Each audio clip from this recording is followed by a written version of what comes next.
Hej alle sammen. Jeg er en lille sø, en lille himmel af nostalgi lige nu, fordi jeg har fået en pose hjem fra min far. De har været i krybkælderen og finde alle mine gamle Barbie'er. Og jeg har flere følelser til dem, end jeg troede, jeg nogensinde ville have. De er egentlig hentet for, at min datter skal lege med dem, og det kommer hun selvfølgelig også til. Men jeg tænker lige, vi skal sammen ned af mindernes vej. Prøv lige at kigge her.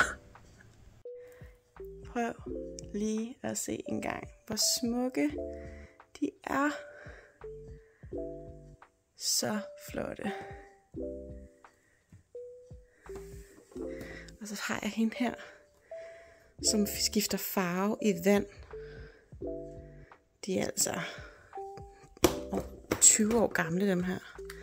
Og hende her, hun kan gå. Skal vi se. Hun havde sådan nogle stempelsko, og så kunne man holde fast, og så har hun gummi på fødderne. Og så svinger benene nemlig selv frem, når det er, hun går. Og det er sådan her, jeg husker Barbie. Så fint. Det her er en af mine første Barbie. Jeg er ret sikker på, at hun var en brud, men jeg husker hende lidt mere som prinsesse Diana. Hun havde en buket i hænderne. Derfor hendes arme er låst fast sådan der. Hende her hernede for enden, hun var en af mine yndlings. Fordi prøv lige at se, det lange flotte hår. Og jeg ønskede mig inderligt sådan et hår, da jeg var lille. Og ved I hvad? Det er faktisk stadig ret blødt, det her hår. De holder sgu meget godt, de dukker. Alle sammen, du. Det her, det var hende der Tanja, hende der skøjtedanseren. Tanja et eller andet. Ja. Og hende, de er bare nogle rigtige prinsesser, de to der. Ej, mega glad på min datters vejen. Der er også en anden lille nostalgi-ting, I lige skal se. Da Skønheden og Udyret kom ud, så lavede de selvfølgelig en masse PR og en masse ting og sager, man kunne få. Blandt andet det her fortryllede slot.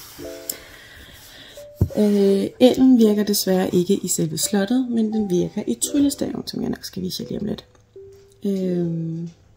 Det her, det er i samarbejde med Polly Pockets, som jeg husker Polly Pockets, nogle mini legetøj, og det kan I lige se lige om lidt. Men sådan her ser slottet simpelthen ud.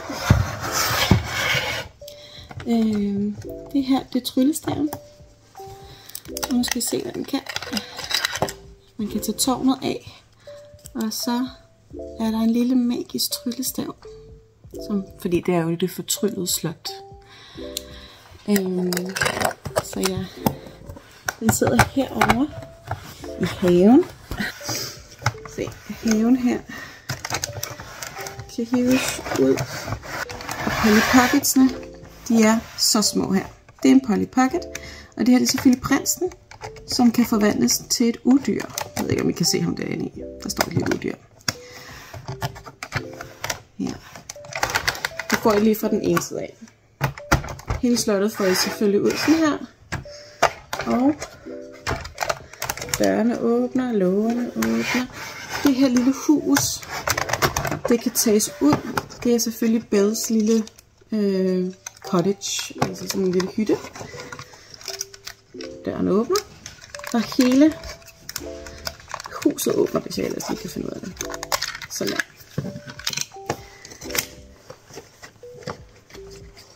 Og herinde i det lille bitte hus, prøv lige at se, hvor sødt det er. Der finder vi Belle. Belle i sin lille, hvad hedder sådan noget, før hun bliver taget. Så hun er henne i det her lille bitte hus, hvor der er en seng. Der er 2-3 døre, der virker. Det lille hus, det klapper man selvfølgelig bare sammen. Og så er det til at tage med ud til lege. Så det var sådan god at tage med, hvis man skulle et eller andet sted hen. Så har man stadig Belle med. Men nu selvfølgelig til det bedste af det hele. Selve slottet ser sådan ud, når man åbner det. Og så foldede man dem her ned. Så har du balsalen. Og så det fede ved det her slot, der er der en masse hemmelige rum. Der er her. Og her. Og så er der et lille bord til balsalen. Det er lige gået i stykker. Det ser vi bort fra. Sådan der. kan det stå. Og så heroppe, der er også et lille rum, hvor jeg har gemt alle Polly Pocket-stykkerne. Der var lige en lænestol også. Ja, og her der har vi badet, når hun når til slottet. Kan vi sætte hende derpå. Og her der har vi Flik, hendes hest, Philip, og jeg tror vi tager lige udyret ud af træet her. Så kan vi sætte udyret derpå og snurre rundt, og så danser de. De drejer rundt både individuelt og rundt om hinanden. Hvor cute er det ikke lige.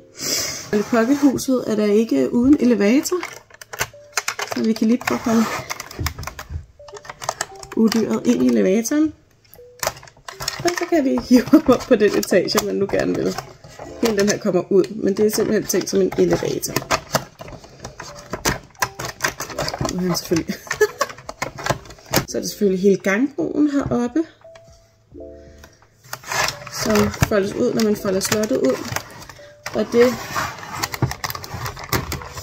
viser ind til der, hvor hun bliver fanget bad heroppe i fangekælderen, eller hvor hun nu bliver holdt.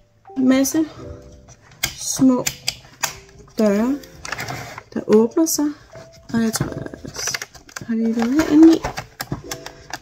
Masse små hemmelige rum. Og det her, det var seriøst en af mine yndlingslegetøjer ever. Og jeg er så glad for, at min far har gemt det. Så ja. En lille tur ned ad Nostalgivej. Sammen med mig. Havde I også Polly Pockets? Jeg havde elsket mine Polly Pockets.